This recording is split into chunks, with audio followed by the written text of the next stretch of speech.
Okay, I'm really excited to present the next speaker. Artificial intelligence really sort of makes me curious. I want to learn more about this. And here we have a person who is passionate about artificial intelligence. How great isn't that? A big applause for Leonard Johard. Welcome. So, thank you. This talk is going to be AI, Developments in Sustainable Development. And just to explain the title, what is sustainable development in this term? Well, it's about software development. We want to develop software that adapts to the outside world in case we have, for example, a market. Our system adapts automatically to the market.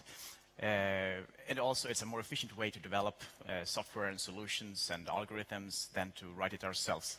So, in that way, I think it connects great with the theme today of sustainability. So, first, briefly about myself.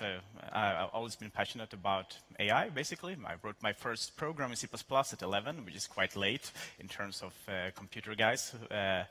But I've always been more of an algorithm person, doing math and stuff. So, at 17, I wrote my first neural network in C++ also, and I got kind of addicted and think I want to make this my future. And now, 16 years later, I still write neural networks in C++, so sometimes I have these moments when I question what has really happened and how I developed, but things are moving forward, for sure. So, briefly about me, what my colleagues think I do, and I'm a researcher in artificial intelligence. I studied in Italy, did robotics, originally from Royal Institute of Technology, a physics background, which is very common among AI experts today. So one of my big projects today is called Biodynamo. We're developing a new cloud-based brain simulator. So you can see one neuron here. It's quite complex with its structure and its connections to other neurons. And we want to simulate about 10 billion of those. And you can do that only today in a supercomputer, basically, but that's too expensive, like a cluster in CERN, etc. Instead, we're now trying to do this in the cloud with a more economically feasible solution. It scales better, etc. So this is a project led by CERN Open Lab, and I'm one of the algorithm developers, main ones for structuring this problem, how to divide the problem in 3D, etc. So it scales well. But this is just like my day job. My real passion, first I can show you the little demonstration of what I'm talking about. Does this play? So this is a simulation where we have the growth of axons. This is actually not our software. Our software looks better, but this is the kind of simulation we have. I haven't reached the beta version in time. But we can see with very simple algorithms, here the neurons excrete gradients of different chemicals. And then the neurites here, they grow in the direction of the chemicals until they hit a certain concentration, and then they diverge and split, etc. And we create quite complex, biologically realistic networks of connections in this way. And the role of this simulation software is to do brain development. So we don't simulate just an adult brain and see what happens. We're trying to start from a single cell, make it grow up until a full human brain using these kind of natural principles, and then be able to control, say, a robotic body and learn to walk. So the whole process a little bit shortened to make it realistic in a simulation, but the essential principles. And this is very possible today. Is it here? Yes. But actually, what I think I do, this is more like my real passion. And that is create the next generation of artificial intelligence. So the buzzwords you hear today about deep learning, etc., that is really technology from the 90s. So it's nothing new. It's just been, people have figured out, it took them 10 years to figure out what is state of the art. And then around 2006, they started to do things according to the best principles known. But nothing has really happened since then. So we need something new in order to be able to solve new problems. And to do that, we need new algorithms, and that's my real passion. So I think I've developed about 6 new algorithms to create a little package. Missing just one, then we are ready to go to the next step. And it's going to be like not 95 technology, but 2020 technology. So a completely new generation of how we develop things. And this is in order to realize an old, naive childhood dream to create the first robot factory to be able to industrialize artificial intelligence in robotics. And I think it will be possible within our lifetime, say, much faster than we think. So we'll have these factories ready in 10, 15 years, I guess. So, to not go too much detail, this is what my mom think I do, basically. Something complicated. And I don't know if everybody's interested in the mathematical principles, so I'll leave them for now. If you have any more details about what is going to be the next generation of algorithms, so on, just wait until afterwards. You can ask me questions about specifics. So I'll try to keep it a more overview of what's happening. To start with some things that people commonly think about AI, we heard like they say that AI is able to reason like humans. It's kind of mimicking how we think. It will replace human workers pretty soon in industry. The technology is pioneered by the tech giants like Google, Amazon, Microsoft, etc. It requires big data to be effective, and you need quite a bit of investment to make some practical systems out of it. So what AI really does today, actually, is imitation. It's the highest form of flattery to us humans, but to do an AI, you can't just send it out in the world and let it learn by its own. You need to give it examples. So you show it a cat, you tell it this is a cat. You show it a dog, you tell it this is a dog. And when you've done it enough times, you can show it a new picture, and it can guess what it is, basically. Nothing more complex than that. And this is not the way humans act, so it doesn't learn like humans at all. There are some similarities in how the calculations are done with neural networks, but it's not human intelligence in any way. So I try to liken the intelligence level we're at today with some bug. Something like that, an insect. It doesn't have any like high-level abstract thinking. It can't have higher level of reasoning. Some people debate that with deep learning, but I say definitely not. But still, if you look at the insect world and so on, they have amazingly complex behavior. We can't imitate their movement patterns with known robotics, etc. They're really fantastic creatures, but we need to know the limitations. An important thing to note is that they're electronic, or they work in the actually virtual. They work in the computer memory, etc., which means they have some possibilities that biology doesn't have. We can run them faster in real time. We can accumulate data from lots of different sensors, etc. So they are more powerful than biology in many ways. And about human replacement, well, we have replaced humans for a long time, and I don't think it's going to change much. So certain jobs will be replaced, but it will not be very dramatic. Actually, the jobs it will take are the most boring jobs. So the fun jobs, the more visionary, they will be left to us. They actually require some creative thinking, and I think that's what we all like. And about the tech giants, actually, the main developers of all the algorithms today are guys like this. Here we have Geoffrey Hinton, we have Richard S. Sutton, and John Peters, many others. Maybe not the most representative list, but these are some of the greatest minds. So the development happens entirely in universities so far. And all the tech giants are good in finding applications. That is not where we find new technology in terms of new ways to do things. So everything that needs to be known to do applications is already out there in the scientific literature, public information. So they have no advantage if you're a big company or you have a substantial R&D budget, because the amount of money being spent by the giants will not buy you a substantial advantage in terms of technology. It will give you enough money to do the implementations better, but technology will be the same. On the best AI for big data, actually, I mean, about that point is, this is the best AI if you have a huge data set, just a linear classification. It's fast.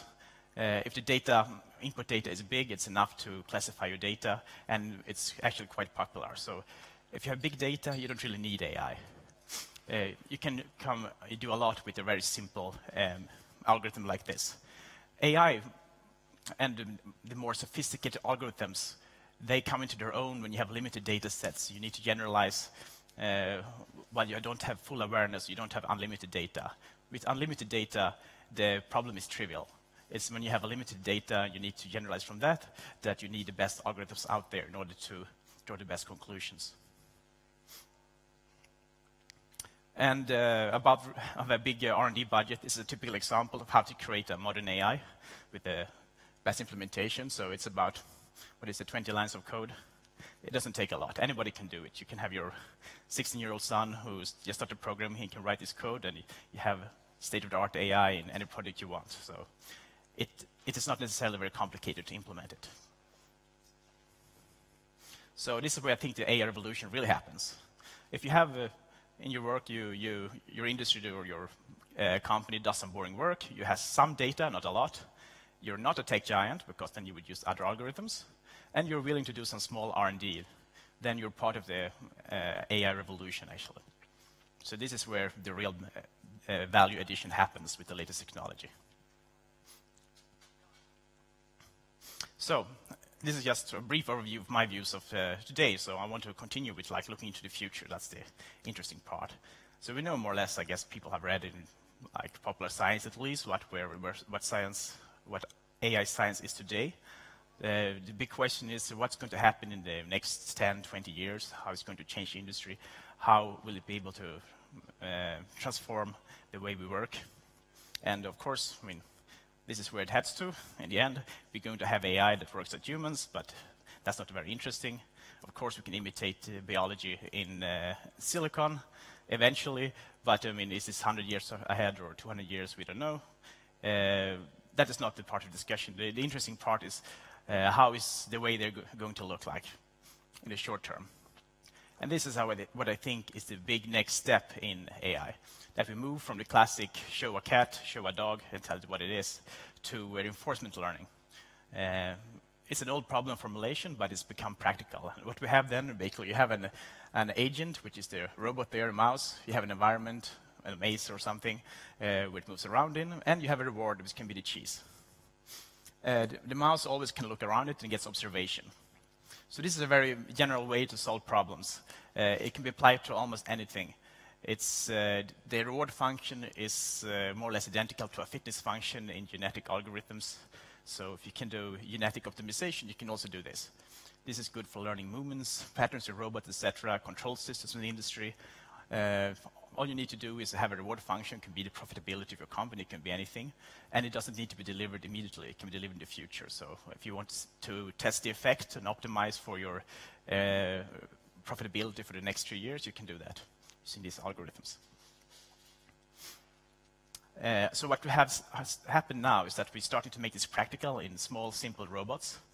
And if you look at the evolution of the nervous system, we're now at the level of nerve nets. So like simple animals on the left, and also like worms in this level of animals. But artificial evolution is happening, so soon we will reach to more complex animal and movement types such as running, walking, grasping, etc. And from there on, we will reach also more abstract thinking as natural evolution. So this is what I see as a new way to do programming, actually. Instead of providing the solution to your program, or if you just write a simulation of the problem. So you present the problem. Here, for example, you want to develop a software able to pilot a plane. You create a flight simulator. So it's like the robot school. You can run this in faster than, say, 1,000 times real time, train it very fast, and you let the AI itself develop a behavior and figure out how to do things in order to optimize whatever you want it to do. So I see much more development in creating environments, creating simulators, etc. And then the actual behavior will be emergent from the problem. So if you can formulate the problem, you have solved the problem, basically. And this is just the first step. The next step is coming from dreams. So this is the famous development by Google, actually, in creating dream images, which is somehow lifelike, but a bit more chaotic, more abstract. You can have a lot of interesting art projects this way, but art is not the end goal. The key to dreams is that they are a very simplified but more chaotic simulation of reality. I mean, if you dream, you experience something that is somewhat like the world. I mean, you're a person in your dreams usually. You move, you walk, you talk, you do things like that. But it's random. It changes constantly what you're experiencing. And there are two advantages to this. The first advantage is that you don't need to develop a simulator even. You just have an input flow. You can have a camera, sound recording while you're out flying a real plane. And then automatically your AI will develop a world model. What is it to fly a plane? And it will start flying in its dream and do more random things, try new movement types, etc., new maneuvers. In this way, you don't have to develop a simulator. The AI develops a simulator of its own. It generates new experiences that it has not experienced, and can then, in turn, learn from these simulated experiences. The other advantage is that in your dreams, since they're random, you get a much better mix of experiences. So it's not like you spend one day doing one boring type of job. In its dreams, it transitions between all its previous experiences in a chaotic way. When you learn, it's actually important to have a constant mix. Old experiences, new experiences, do this, do that. And this is what limits your learning speed. So this is a very dynamic environment for it to learn in, and it can learn up to 100 times faster with these kinds of experiences. And this is probably also why almost all animals learn through dreams. So even if you look at small worms, they have sleep cycles and they dream. It's essential to learn at a reasonable speed to sleep and to dream. Now to the part where the AI can supersede the biological intelligence. For example, we can have 1,000 robots. We can then connect them all together into a single AI. So it collects the accumulated experience of all the robots and all the sensors into one mind, able to control each of the single robots. So here, for example, if you run them for, say, 10 days, you can accumulate experience equivalent to a lifetime if you have 1,000 robots. So 20 years of experience in 10 days. So you can get, in this way, maybe a human level of intelligence through 10 days of training, which is an entirely new way to learn.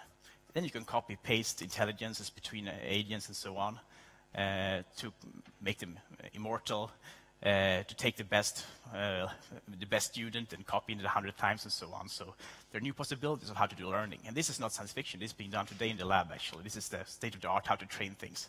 If you want to parallelize your training, for example, it's standard you create 10 different agents and then you merge the experience into a single intelligence. And the final step is we need to have an embodiment for intelligence. And this is going to be a huge development. The big trend today is basically transfer learning. So in order to reach a deeper understanding of the world, you need to first learn one thing and then keep the experiences when you learn another thing. So you need a wide variety of experiences. And this has not been done today. A typical AI is you solve one problem, then you're going to solve another problem, you destroy the AI, you create a new one, and it learns from scratch using just these new experiences. And this works, but it doesn't solve, it doesn't create an agent with a deeper understanding of the world. To do that, we need some consistency, a longer lifetime, a wide variety of different experiences of the world that it can draw deeper conclusions from. And to do that, it needs to have some consistency in its form. So, for example, we need to have, if we had one robot able to go and it can solve a problem on a computer screen, and it goes and solves some problems using pen and paper, it has something consistent in the way it views worlds. It has the same eyes, same visual inputs. It can separate sound from sound, etc. Sound from visual input. And if you don't have a fixed body, then it becomes too difficult to absorb all these different informations of different formats, different sizes of inputs, etc. So you can't meaningfully transition from one task to another. So once we start having like a finalized hardware problem, give an embodiment to the AI, then it can transition more naturally between different tasks. And this will enable us to do transition learning.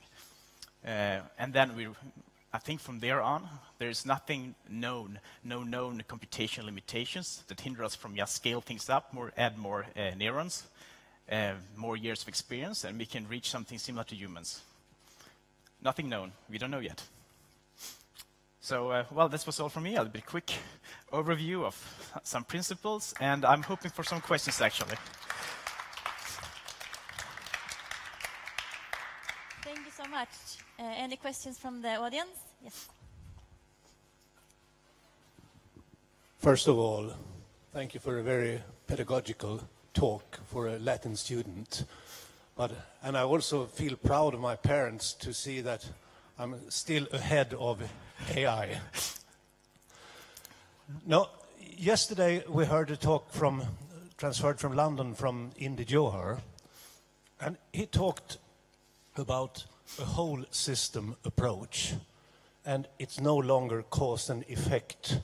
That's kind of a mechanic way of thinking. And I think you reached it in your last minutes, but we talk about so complex situations, so there are 50, 100, thousands different agents are interfering with each other or interact with each other, I think that's something that the human brain still try to handle. But how possible is it that this can be part of a solution for a new whole system approach that is wiser than our way? Or are AI guys still stuck in the cause and effects way of thinking?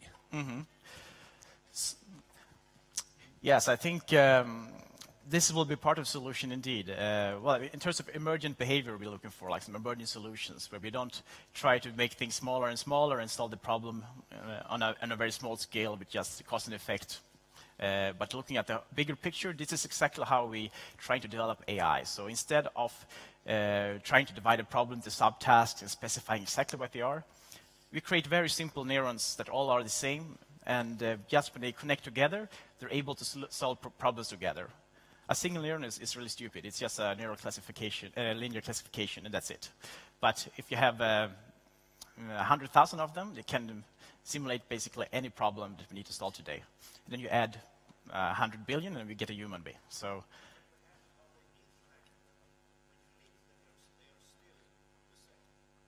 When we link them, they're still the same, and it's through this collaboration that they create some greater intelligence than each of them possess individually. And I think this is the big problem we face as a society, that if you have 10,000 people in a committee, they don't get 10 times more intelligence. It's rather like a tenth at best. So if we have the same principles when we organize how people collaborate, then of course this can be very promising. And if we have the same emergent intelligence perspective on society, then we can create something that behaves more intelligent than a single person, which I think is not the case today. And this is essential for democracy to continue, that we need to organize together and take better conclusions using our collective intelligence. Okay, any other questions from the audience? Yes? So based on, one of the things is that there's a fear that AI will replace our jobs. And I think what you spoke to is something more along the lines of what are the jobs that humans should be doing versus, so we have a framework of jobs that is more about trying to fit humans into a robotic model because that is what was needed for the industrial economy. However, we're in a different paradigm. So can you speak to that and to maybe perhaps alleviate some fears that AI is not necessarily the threat that we think it is, but maybe it's something that kind of frees us up to be more of who we are? Well, I think there's two problems. The main problem there is, of course, we'll be able to be more productive per person with robotics and with AI, but we need to distribute the wealth, of course, in some way. So it's always the same problem. But each person possesses this capability to do some more creative and intelligent work, and the value for repetitive work will diminish. But unless the problem of distribution becomes worse, then the value of more intelligent work will increase. So our overall productivity should increase, and there should be more interesting jobs for us to do. And these things will be handled by AI. I mean, that is the natural solution. But then, of course, it requires a political transition that can happen anyway. It's also doing industrialization. It's the same concept, that it can be worse for some people, for sure, and it needs to be taken seriously. So people who relied on just repetitive work will have a harder time to compete. So it's more important for everyone to get education and so on and be able to grow intellectually. Well, I've heard that AI, when it becomes aware of itself, that's the end of mankind. How do you respond to that? Depends on how we program it, but of course AI might request rights and so on if we make it similar to ourselves. So if we just create an artificial human, then we're thinking, why should we do that? I mean, I think we write AI to replace boring jobs. Do we actually need an artificial human? And in that case, it's only because the artificial human is better than a real human. And then we might as well, for example, place our own minds in artificial bodies, etc. And yes, that's to to our advantage then. I don't see any like industrial need for artificial robots, artificial humans, but if we create them, it could be a threat, but it won't happen for financial reasons, I think. Okay, I have a couple of questions. Is it possible to create more people like you? or put it this way, could we do something in our educational system or in society that people will actually have the same passion as you have for artificial intelligence? Yes, I can say it was not thanks to school, actually. That's what I thought. Yes. But of course, I mean,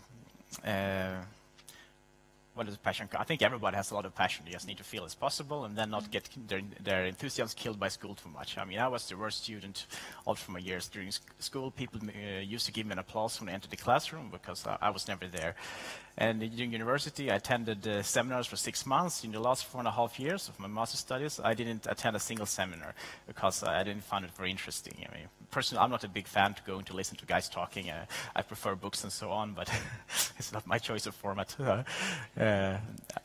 It's interesting once in a while, actually. I do appreciate some good talkers this time. But during university studies, I didn't get the best speakers all the time, especially during school. So I think school could be a threat, and the real passion comes from within, and you find your own information. And I hope that schools gives more freedom to students to study in their own way. I think that is the best way, because that was always needed, and I got this freedom, and I'm very thankful for that. Otherwise, I'd be doing something completely different by now. Yeah, I think this sums up quite well what we were talking about yesterday. Like each person, each quality, all the different drives that we have, what motivates us, are different sort of talents, that is, that society will allow us to sort of flourish within that. And I mean, you're a great role model not how perhaps school has been successful, but how a person could actually, by motivation and by finding information, could end up with all this information. Because I know that you have said that you're going to create something that's even smarter than IBM's Watson. Is this true? Yes. I mean, IBM's Watson is just today's technology still. I mean, well marketed, but it's nothing fundamentally new in terms of how we do calculations. So I'm trying to make the new generation of doing calculations better. That's the ambition, and I think I'm doing quite well so far. But regarding the inborn talents and so on, I don't really believe in that. I think AI is all about learning. All skills you have learned sometime in your lifetime. So it's more about finding your passions, finding some crazy dreams to follow, and then you will learn through these passions. So humans can learn essentially anything. It's all about passion and giving possibilities to have the right learning environment. So even if you're completely useless at something, if you are motivated, you give it time, you will excel in that. What? Why in Russia? Yes. So I didn't cover that a lot, but the yes. question was, tell us about Russia. Yes, of course. I studied Russian university. It was interesting, like a cultural experience. I studied also previously in Italy, and I love traveling the world and see new cultures, which gives you new mindsets and new ways to solve things, basically. So Russia has started the first English language university. It's called Innopolis. It's quite interesting. So they are trying to homogenize their university system with the rest of the world. Through this.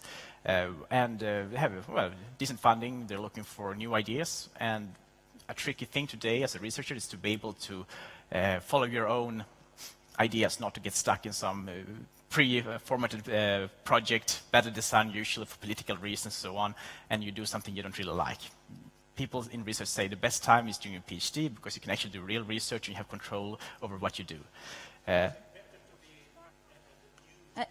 I think so, yes. Overall, if you know what you want, not everybody does that, but if you have a project you want to do, a new university usually give you the possibility to do that. Thank you so much. This has been so interesting. A big applause.